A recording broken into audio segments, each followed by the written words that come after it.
Good morning, my dear students. In 1938, Harvard University made a study to find out the secret of happiness in life.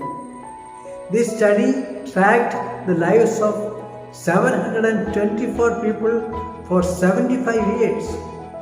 At the end of this long and complex research, they came to the conclusion that what makes life healthier and happier is good relationships. Therefore, the topic that we are going to discuss today is about relationships, key to happy and meaningful life. And life without relationships would be empty and meaningless. If relationships never existed, we would never be able to know who we really are and how we can be the best of our own being. Undeniably, they have an important role in molding our personality and have a profound impact on our lives. We shall now see the relevance of relationships. Albert Einstein has once said, "Strange is our situation here upon earth. Each of us comes for a short visit, not knowing why. However, there is one thing we do know, that man is here for the sake of other men." Relationships are the ways in which we get connected with people and interact with others.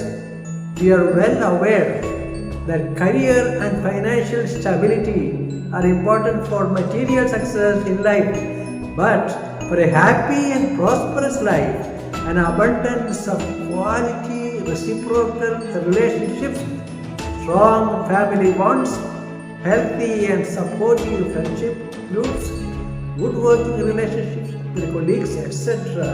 are also much needed.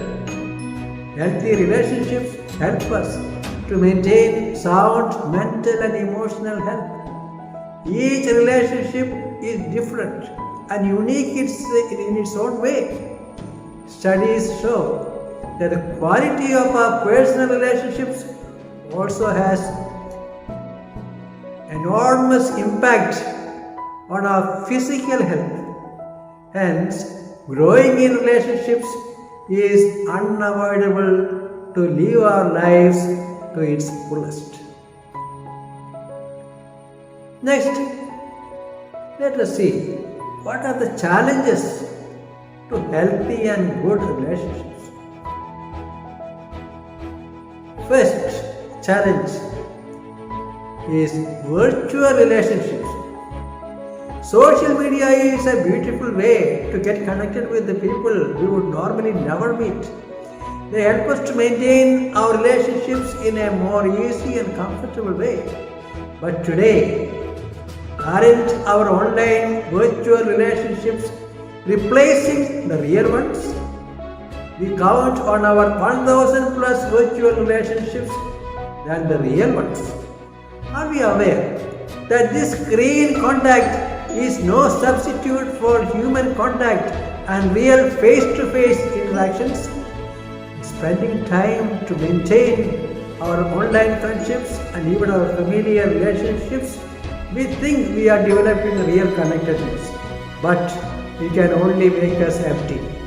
Though people get connected easily through social networking, the emotional touch cannot be easily replaced by internet chats, comments and posts. We should disconnect in order to connect, goes a famous saying. Only real relationships can build up a person. People are happier and laugh more when they talk face to face.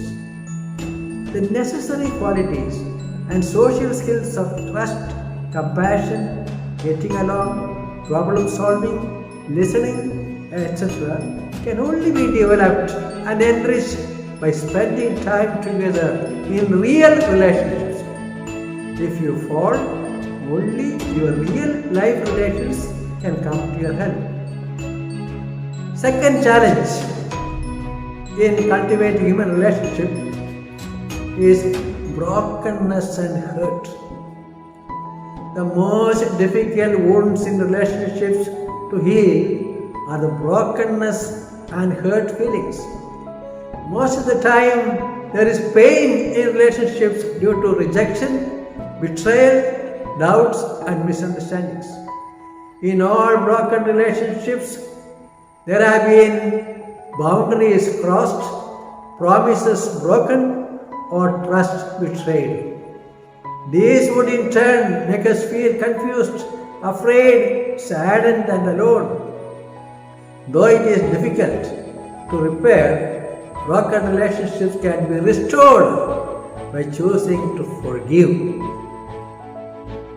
It is true that we all would be angry and would feel resentment because of our hurt feelings, but we can always choose to abandon these feelings and emotions. Mother Teresa once said a story about a woman whom she picked up from a garbage dump. The woman was burning with fever and she was in her last days. Her only lament was, "My son did this to me." Mother Teresa begged her to forgive her son. It took a long time for Mother to make her say, "I forgive my son." And after a while, the woman died in her arms. Later, Mother Teresa said that the woman was not at all concerned that she was dying, as she had said those words with real forgiveness. When we choose to forgive, it makes our heart free and peaceful. This would indeed lead us to better health, greater optimism, and better relationships.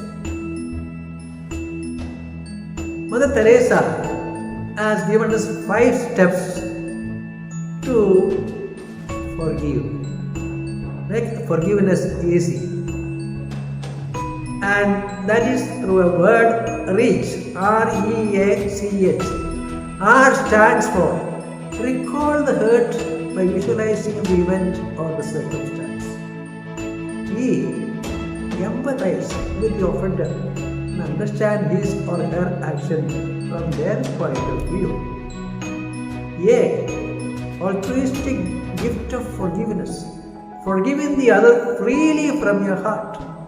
C stands for commit yourself to forgetting, to forgive completely. And finally, H stands for hold on to forgiveness. The next challenge to developing human relationship is depression.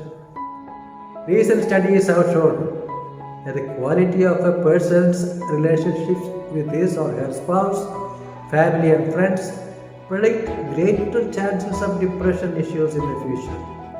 Low quality relationships and certain positive and negative aspects of relationships could easily lead to the severe disease of depression.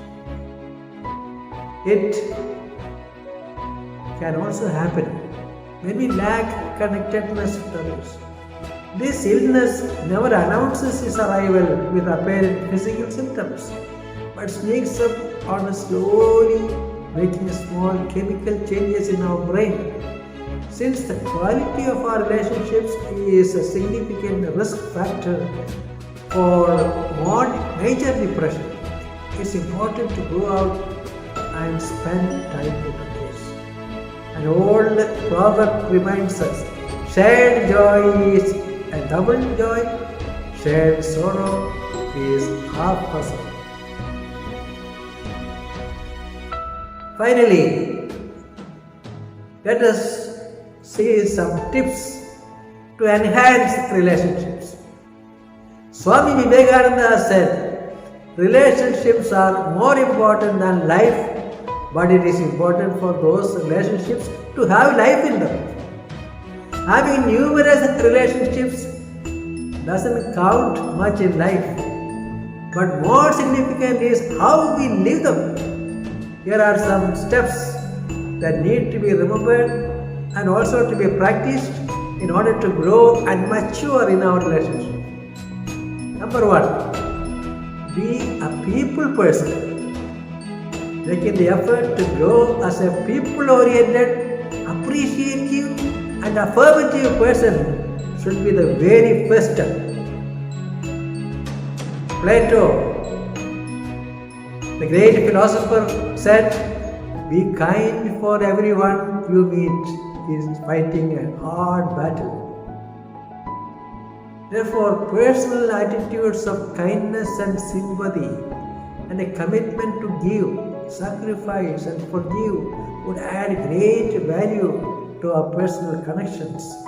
Creating occasions to initiate and build good relationships and to bring people into these joyful fellowships would be another move from our side. Second tip, prioritize. Prioritizing our relationships would be an important step to nurture them.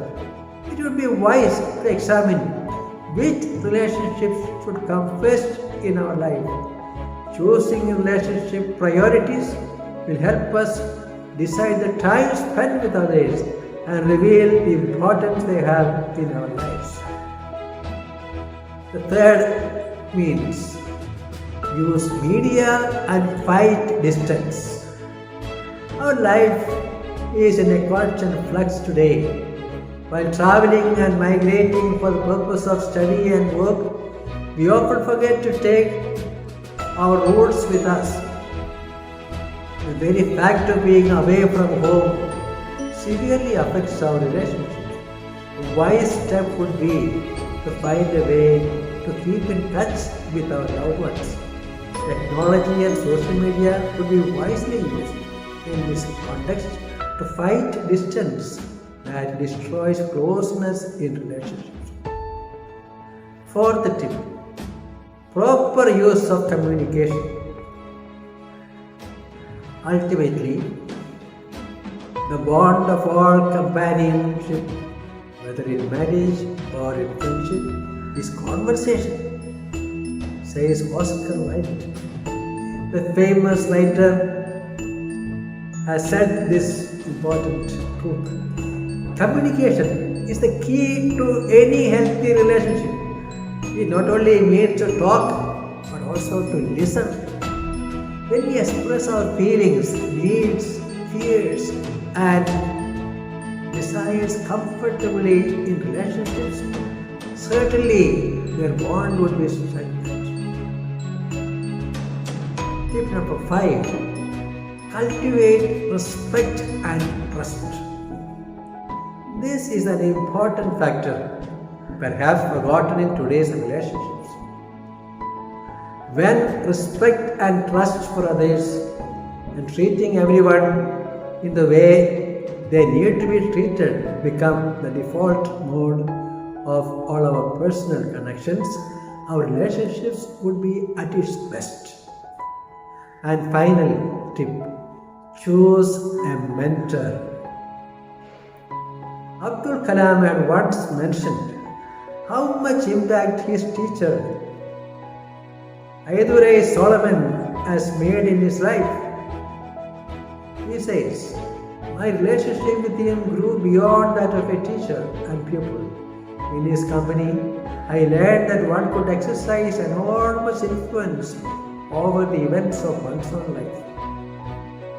Nurturing certain relationships with elders or teachers as mentors would be a great asset in our life. They would be a strong hold and guide for us in our difficult situations." Let us now summarize the topic that we have just finished. First of all, we spoke about the relevance of relationship. Then we spoke about the challenges to healthy and good relationships. And finally, 6 tips to enhance relationships. So dear students, as a homework, please answer the questions given in Relationship Circle on pages 32 and 33 of your textbook. Thank you and have a nice day. God bless you.